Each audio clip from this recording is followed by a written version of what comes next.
নমস্কার বন্ধুরা, আশা করি তোমরা সবাই ভালো আছো, সুস্থ আছো। আমিও ভালো আছি। আজ আবারও চলে এলাম একটি মিনি ব্লগ নিয়ে। তো আজকের ব্লগটি সকাল থেকেই শুরু করেছি। সকালে ঘুম থেকে উঠে ফ্রেশ হয়ে চলে এলাম রান্নাঘরে।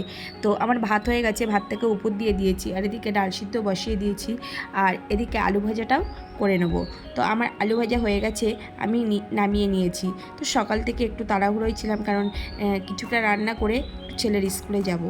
তো এদিকে ডাল সিদ্ধ হয়ে গেছে, আমি হাতা দিয়ে ভালো করে ঘেটে ডালটাকে নামিয়ে নিলাম। এবার আমি কড়াইতে 5 ফোড়ন, শুকনো লঙ্কা, তেজপাতার একটু আদা দিয়ে ভালো করে নাড়াচাড়া করে ডালটাকে ঢেলে দিলাম। এবার আমি ডালের মধ্যে লবণ, হলুদ আর খুব অল্প পরিমাণ একটু চিনি দিয়ে দিলাম। যেহেতু শ্বশুরমশাইয়ের মিষ্টি খাওয়ার নিষেধ, তবুও একটু না দিলে যেন কেমন মনে হয়। খাওয়া অভ্যাস তো আমাদের, ওই জন্যে। তো দুটো পাত্রে তুলে নিলাম, একটা নিচের জন্যে, একটা উপরের জন্যে। এবার আমি এই ডাল আর আলু ভাজাটা নিচে দিয়ে আসবো। তো তারপরে আমি রেডি হয়ে নেব, কারণ আমি যাব একটু স্বস্তিকের স্কুলে। তো আমি স্কুলে চলে এসেছি। দেখো বন্ধুরা, ওই যে লাল চুড়িদার পরা, ওটা জয়া আমার বান্ধবী। এটা সাদা চুড়িদার পরা মৌসুমি, এটাও আমার বান্ধবী। তো দেখো আমার ছেলের স্কুলটা তোমরা দেখে নাও। এটা হচ্ছে Basirhat Madhyampur Mary Immaculate English medium school. আর এই যে আমবাগানটা দেখছো, এই আমবাগানের মধ্যেই স্কুলের গাড়িগুলোকে রাখা হয়। আর ওই যে মেন রাস্তা, ওই মেন রাস্তা দিয়ে ঢুকে এই রাস্তা দিয়ে গিয়ে, আর এটা হচ্ছে স্কুলের গেট। তারপরে বাড়ি চলে এলাম। বাড়ি এসে বড়মশাই কিছুটা আম এনেছিল। আমগুলো এতটাই টক যে খাওয়াই যাচ্ছে না। তো কি করব, তারপরে ভাবলাম যে আমটাকে চটকে একটু চাটনি করি। তো আমটাকে চটকিয়ে তেলের মধ্যে একটু শুকনো লঙ্কা ফোড়ন, একটু সর্ষে ফোড়ন দিয়ে চাটনি করে নিলাম।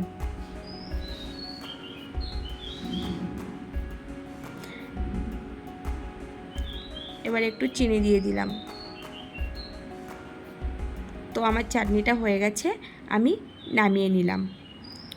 তারপরে একটু বেগুন কেটে নিলাম বেগুনি করার জন্যে।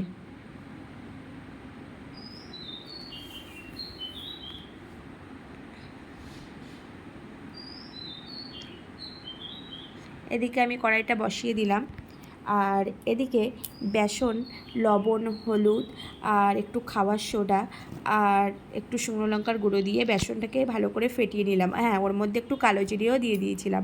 তো আমার তেলটা গরম হয়ে গেছে, এবার আমি বেগুনিগুলোকে একে একে ভেজে নেব।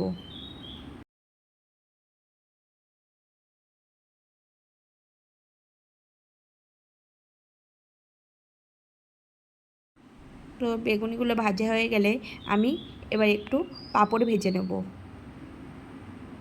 এইগুলো নিচে দিয়ে আসলাম, তারপরে আবার আমাদের জন্যে কিছুটা ভেজে নিলাম।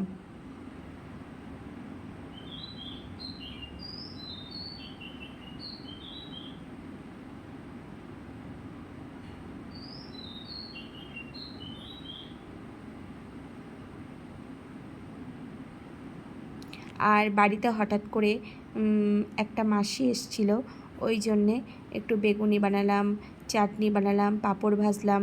কারণ মঙ্গলবারে যেহেতু আমাদের বাড়িতে নিরামিষ হয়, তা কী করবো, আমি তো ডাল আর আলু ভাজা রান্না করে স্কুলে চলে গেছিলাম। তো ওই জন্যে এগুলো করলাম।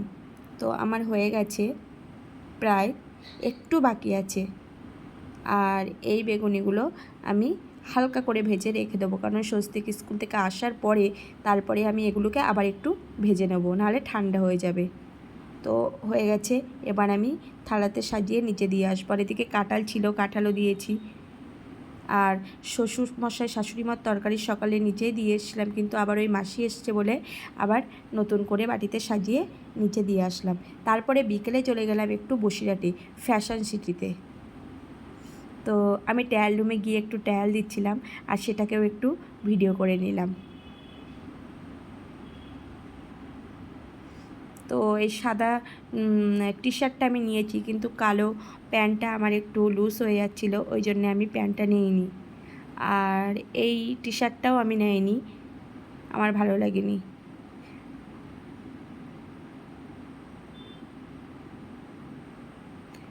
তারপরে দেখো বন্ধুরা, এটা হচ্ছে লেডিস কর্নার। আমি আর উপরে যাইনি, আমি শুধু আমার জিনিসগুলো নিয়েই চলে এসেছিলাম। তো অন্য একদিন যাব, কারণ ফ্যাশন সিটিতে আমি কোনো দিন যাইনি। অন্য মলগুলোতে গেছি, কিন্তু আমি ফ্যাশন সিটিতে যাইনি, এই ফার্স্ট টাইম। তো ভালোই কালেকশান আছে এবং বাজেটের মধ্যে।